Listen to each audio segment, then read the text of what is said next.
February is known as the month of love. The money talk may not be seen as romantic, but it is one of the most vital conversations to have to maintain a healthy relationship. An Old Mutual survey involving just over 1,000 people showed that only 26% of the respondents thought that talking about money was okay on a first date. About 42% of people said they would discuss finances before moving in with someone, and nearly 17% before lobola negotiations. The most concerning finding is that 15% of the people polled say that money should never be discussed. The results of this attitude and not being aware of a potential partner's earning power and historical debts could be devastating. Now, to share more on this topic, we are joined on Zoom by Shabnam Bux. Good morning, ma'am. Welcome to Morning Live. Good morning. I want to talk about this, when is it the right time to talk to your partner about your finances? So it just depends also on what stage or at what stage you are in your relationship. Finances is generally a touchy subject in your relationships, but I must stress the importance of discussing it very early in your relationship. Instead of you waiting at some point for issues to surface or later on, it causing tension in your relationship. And sometimes it could cause irreparable damage. So as early in your relationship as possible is when it must be discussed. Mm-hmm. And why is money specifically such an uncomfortable topic? We shouldn't be having this conversation because we should be comfortable, but for whatever reason, it's an uncomfortable topic.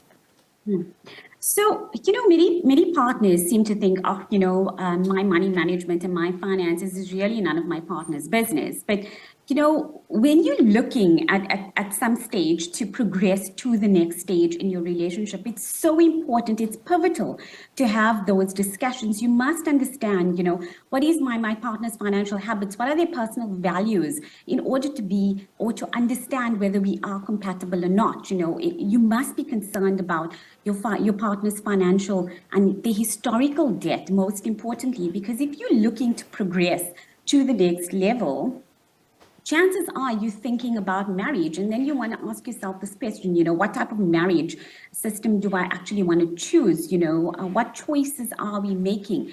We need to understand, the appetite that an individual has in terms of what choices they're making in their lives.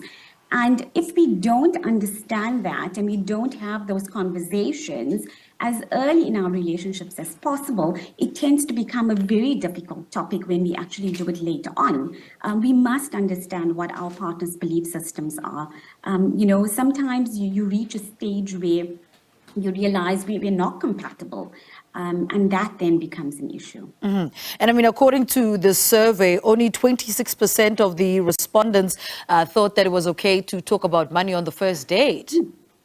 Yeah, definitely. It's something that has to be spoken about. Many people see it as a taboo topic. But if we don't understand it, when we don't talk about it, we could very well be walking into a relationship blindfolded. Mm-hmm. What are the other interesting findings of the survey? So we're looking at 15% of people who polled, and they've actually said that, we should never discuss finances. And the result of this, sadly, the result of this could actually end up in a situation where people are not aware of what their partner's earning power is, what are their historical debts. And this could actually be devastating to partners if perhaps, you realize, I want to get married, I haven't checked the credit history reports, I haven't understood what my partner's, values are, what are their financial habits, what are their goals.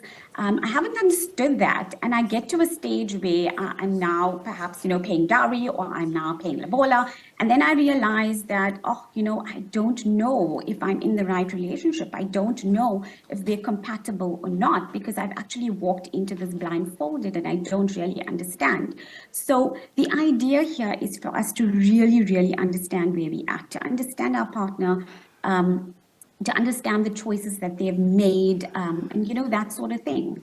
Mm-hmm. Where do I even begin to start looking into their credit history, that's what you mentioned now in your previous sentence. Where does one even start? I mean, for one, in the first date, you're still trying to get to know this person, and then let's say your relationship then progresses, but credit history? So it's really a serious conversation that one needs to have with your partner. So there's various ways of obtaining your credit history. Old Mutual has beautiful Old Mutual rewards program. And from this rewards program, one can automatically pull up your credit history report. You don't need to be an Old Mutual customer in order to actually get your credit history report. All you necessarily need to do is register onto the rewards program, and every individual is able to get one free credit history report a year.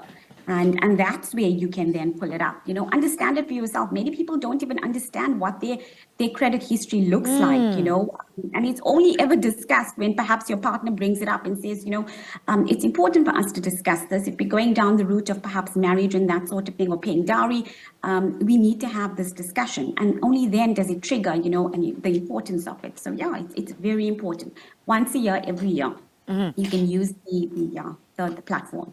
And does knowing your partner's credit history or financial status sort of also determine the kind of marriage you're going to sign yourself up for? 100%. It's very important to discuss the historical debt that one has, especially, looking at the type of marriage contract that one wants to look at and one wants to embark on. We must understand that perhaps if you're marrying in community of property, you could very well be inheriting your partner's debt, and you have no idea that this is actually the case. So when you're looking at choosing marriage regimes, especially in community of property, you must understand the historical debt of your partner. Is your partner perhaps paying maintenance for children from a previous life? We actually like to call it a balance brought forward. Is he or she taking care of perhaps, the siblings or parents?